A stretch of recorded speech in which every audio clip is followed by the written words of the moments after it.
Bonjour, chers élèves. En guise de soutien des apprentissages des élèves du tronc commun acquis lors de ce module 3 qui concerne la lecture d'une nouvelle fantastique, aujourd'hui, je vais vous proposer un test d'étude de texte, lecture et langue, avec son corrigé, dans l'objectif de vous préparer à l'épreuve du contrôle continu. Alors, avant de passer au test, je vais tout d'abord vous exposer quelques compétences qu'on cherche à attester chez vous à travers cette évaluation.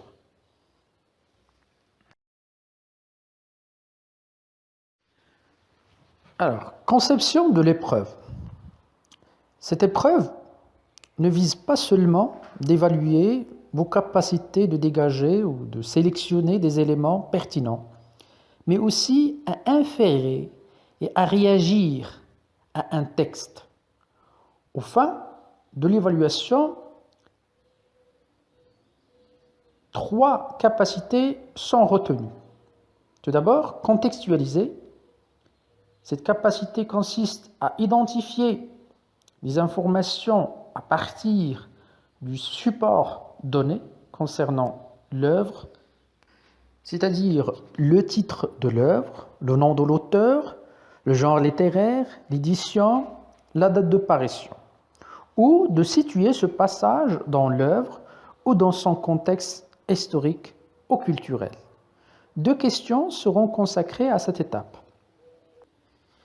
La deuxième capacité qu'on cherche à tester chez vous, c'est le traitement des informations en vue de construire du sens. Il s'agit de comprendre le contenu du texte et par la suite arriver à construire un sens et établir un rapport entre l'emploi d'un fait de langue ou de style et la construction du sens. Ces questions seront réservées à cette étape entre les questions de compréhension et questions de langue. La dernière étape concerne la capacité de réagir, dans laquelle vous devez prendre position par rapport au contenu du texte et à justifier ou défendre son point de vue à travers les 2 dernières questions de cette épreuve. Il est à noter aussi, concernant les questions, les types des thèmes ou de questions que vous pourrez faire face. Alors, tout d'abord, nous avons 2 types de questions. Alors, tout d'abord, des questions, bien des thèmes à réponse choisie. Ça veut dire, ça peut être le choix multiple ou bien choix alternatif, choix multiple entre plusieurs réponses, ou bien choix alternatif entre 2 réponses. Il y a aussi des questions, bien des thèmes à réponse construite. Cela veut dire que la réponse, que vous devez apporter une réponse courte ou une réponse élaborée, une réponse que vous devez formuler par vous-même, qu'il soit une réponse courte. Alors, passons maintenant à l'épreuve. Comme vous voyez, alors il est composé de 2 parties. Le texte, qui est extrait de la nouvelle fantastique, et les questions de compréhension. On va lire tout d'abord le texte. Voici le bois de sapin, pareil à des spectres. Ils étendent leurs bras appesantis, chargés de nappes blanches. Le poids de la neige courbe les plus jeunes et les plus flexibles. On dirait une suite d'arceaux d'argent.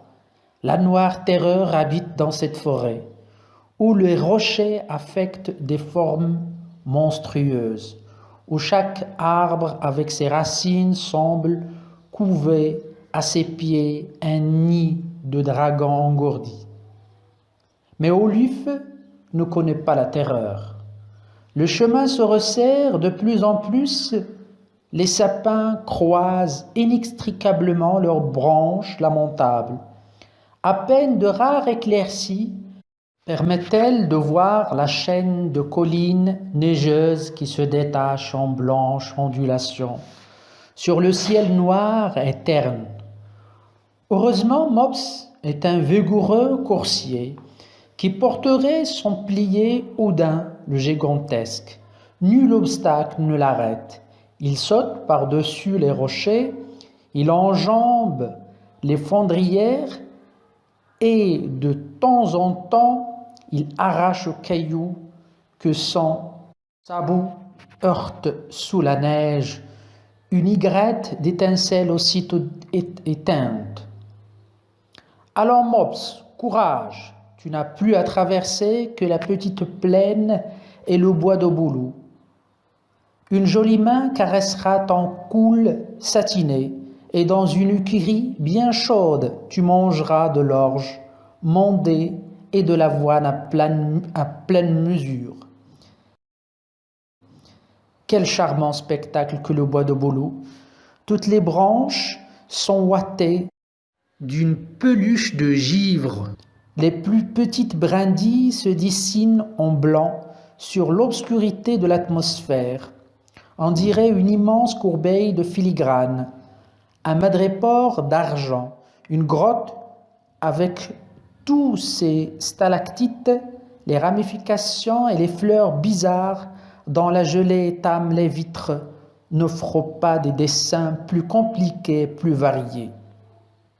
Seigneur Oluf, que vous avez tardé, j'avais peur que l'ours de la montagne vous ait eu barré le chemin, ou que les elfes vous eussent invité à danser, dit la jeune châtelaine en faisant asseoir Oluf sur le fauteuil de chêne dans l'intérieur de la cheminée.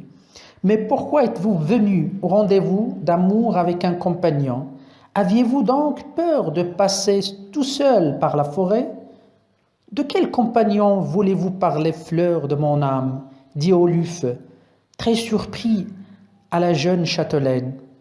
Du chevalier à l'étoile rouge, que vous menez toujours avec vous, celui qui est né d'un regard du chanteur bohémien, l'esprit funeste qui vous possède.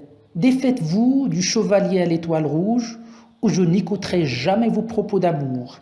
Je ne puis être la femme de deux hommes à la fois.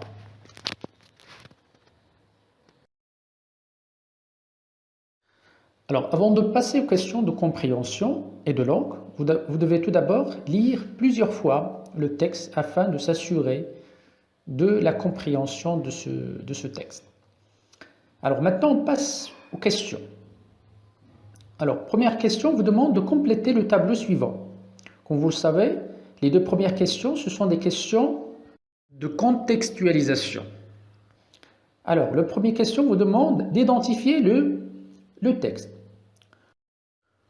en précisant le nom de l'auteur de cette œuvre, le titre de l'œuvre, le genre de l'œuvre et aussi la date de parution. La deuxième question vous demande de situer ce passage. Alors, cette situation se passe à travers la mise en ordre de certains événements qui précèdent ce passage. Alors, le premier événement, Oluf a 20 ans, elle est très adroite à tous les exercices. B. Edwige donne naissance à un bel enfant tout blanc et tout vermeil. C. Un étranger venait au château de Ledbrog. Alors pour situer ce passage, vous devez mettre ces événements en ordre. Maintenant, on va entamer la deuxième étape de l'épreuve. Ce sont les questions d'analyse et de langue. Alors il commence à partir de la troisième question qui vous demande d'identifier le lieu par lequel passe Oluf. Alors aussi, vous devez souligner la bonne réponse. Vous voyez là qu'il s'agit d'une question à choix multiples. Alors, les réponses possibles sont la mer des ténèbres, le bois de Boulou, les montagnes de l'Atlas. B, la deuxième partie de cette question, s'agit-il d'un lieu horrible ou paisible? Choisis la bonne réponse. Là, vous remarquez qu'il s'agit d'un item à réponse alternative entre deux propositions. S'agit-il d'un lieu horrible ou bien paisible?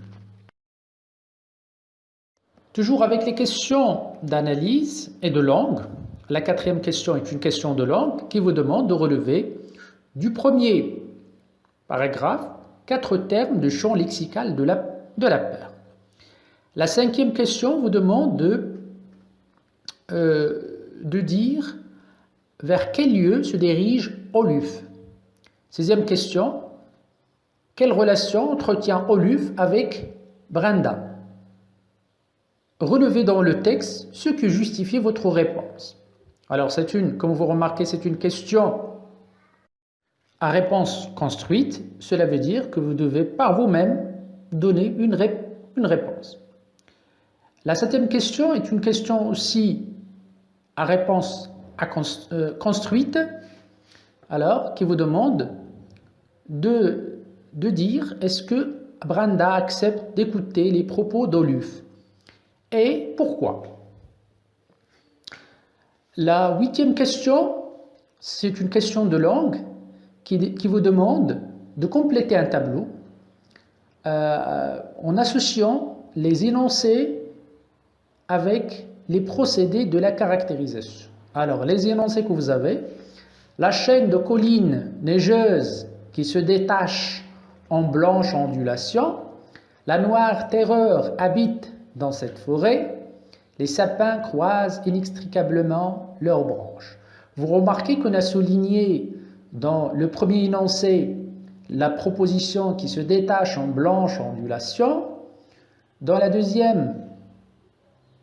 deuxième énoncé, on a souligné le mot noir et dans le dernier énoncé, on a souligné extricablement.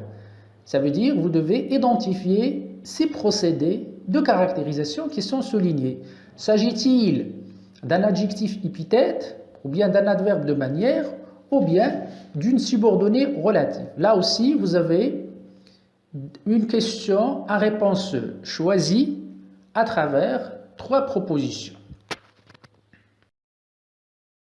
Alors, pour les 2 dernières questions, il s'agit de questions de réaction à travers lesquelles vous devez donner votre point de vue.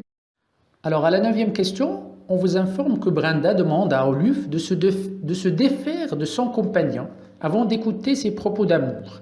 Et on vous demande si on devait imposer nos conditions sur nos partenaires et nos amis afin de bâtir des bonnes relations.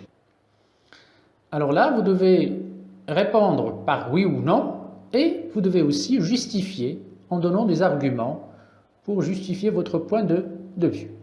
Dernière question, c'est une autre question de réaction, mais cette fois-ci, il porte sur toute l'œuvre. Alors, à la fin de cette nouvelle, le narrateur nous met en garde contre les étrangers. Alors, est-ce que vous acceptez ce conseil?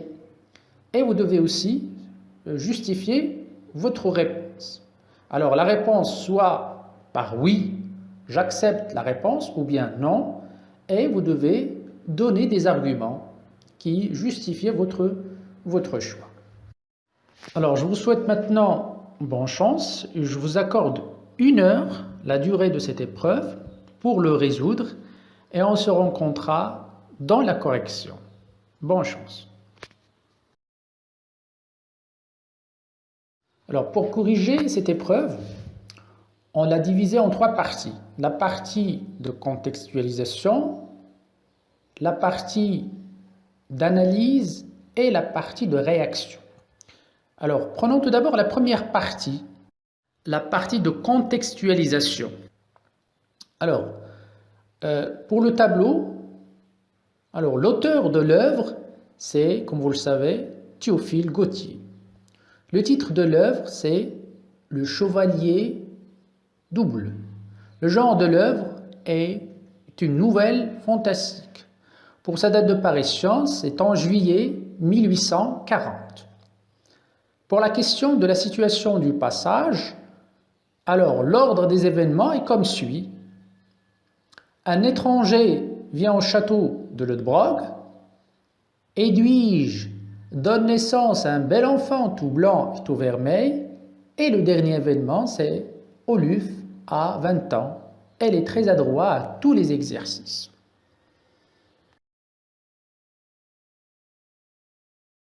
Passons maintenant à la deuxième étape qui concerne les questions d'analyse et de langue. Troisième question, quel lieu traverse Oluf? Alors la bonne réponse était le bois de Boulogne. Alors pour la deuxième partie de la question, s'agit-il d'un lieu horrible ou paisible? Certainement, c'est un lieu horrible. Alors pour la quatrième question de langue qui vous demande de relever 4 termes du champ lexical de la peur, nous avons tout d'abord des spectres, la terreur, monstrueuse, dragon, noir. Pour la cinquième question, où se dirige Oluf? Alors la réponse, elle se dirige vers le château de Brenda. Sixième question, quelle relation entretient Oluf avec Brenda? Est relevé dans le texte ce que justifie votre réponse. Alors c'est une réponse qui doit être justifiée par une phrase extraite du texte. Tout d'abord, c'est une relation d'amour. La justification, c'est la phrase extraite du texte qui disait « Mais pourquoi êtes-vous venu au rendez-vous d'amour avec un compagnon ?» Vous voyez qu'il y avait le mot « rendez-vous d'amour ». Septième question, Brenda accepte-t-elle d'écouter les propos d'amour d'Oluf et pourquoi? Alors, la réponse, elle refuse d'écouter ses propos d'amour. Pourquoi? Car, comme il est dit dans le texte, il ne peut pas être la femme de 2 hommes à la fois. Alors, pour la huitième question qui porte sur la langue et qui vous demande d'associer chaque énoncé avec le procédé de la caractérisation qui lui convient, alors nous avons tout d'abord le premier énoncé qui disait « la chaîne de collines neigeuses qui se détache en blanche ondulation ». Nous avons souligné la proposition qui se détache en blanche ondulation. Certainement, il s'agit d'une subordonnée relative. Le deuxième énoncé, la noire terreur habite dans cette forêt. Alors, comme vous voyez, on a souligné noir. Elle est placée juste avant le nom qu'il qualifiait. Il qualifiait la terreur. Alors, il s'agit d'un adjectif épithète. Les sapins croisent inextricablement leurs branches. Vous voyez qu'on a souligné inextricablement. Il se termine par ment. Il précède, ou bien il est devant le verbe croiser. Alors, il s'agit d'un adverbe de manière.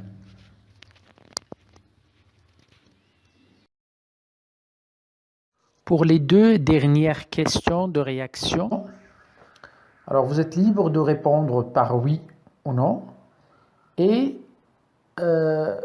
apporter tout argument qui soit pertinent et convenable.